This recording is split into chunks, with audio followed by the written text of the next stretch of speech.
There was once a saying in Norwich that people could visit a different pub each day of the year and worship at a different church each week. The Normans built not only Norwich's great cathedral, but also more than 50 parish churches. 31 of these wonderful medieval churches still stand, although only 9 are used for regular worship. Their ancient stonework, imposing towers and peaceful gardens add to the atmosphere of the city, whose main streets are laid out in their medieval pattern. Today, the city of Norwich has also plenty of modern attractions. Excellent shopping, theatres, galleries, riverside walks, cafes, restaurants, and of course pubs. Much of the centre of the city is traffic-free, so visitors may make their own way or take guided tours around the city and fully enjoy the interweaving of historic beauty and 21st century pleasures. Norwich was one of the many Anglo-Saxon settlements along the banks of the river Sensum in marshy East Anglia. Gradually, disparate communities merged to become one large walled town. By the time the Normans arrived in 1066, Norwich was already an important centre with its own mint and profitable trade by river and sea with other parts of England, Scandinavia, Russia, the Low Countries and the Rhineland. The Normans built the cathedral and castle, established new trading patterns and welcomed city status in 1194.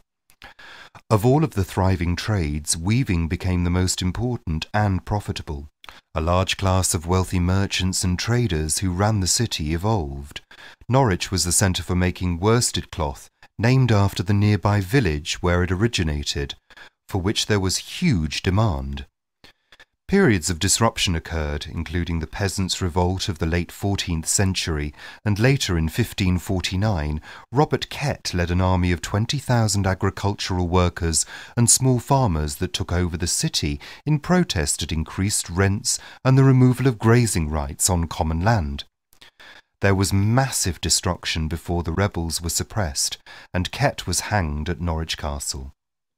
Then came a decline in the worsted industry, but that was solved by 1565 by the importation of strangers, families of expert clothworkers from the Netherlands, who brought different techniques to breathe life into the trade. They also brought their canaries with them, which explains the city's long association with the colourful bird. Prosperous years followed, and new banking, insurance and brewing businesses sprang up in the 18th century.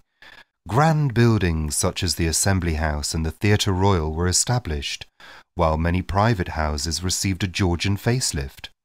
The first half of the 20th century saw a splendid new City Hall built to replace the historic Guildhall, which was no longer large enough, while the futuristic Forum dominating the marketplace heralds a bright new millennium for Norwich.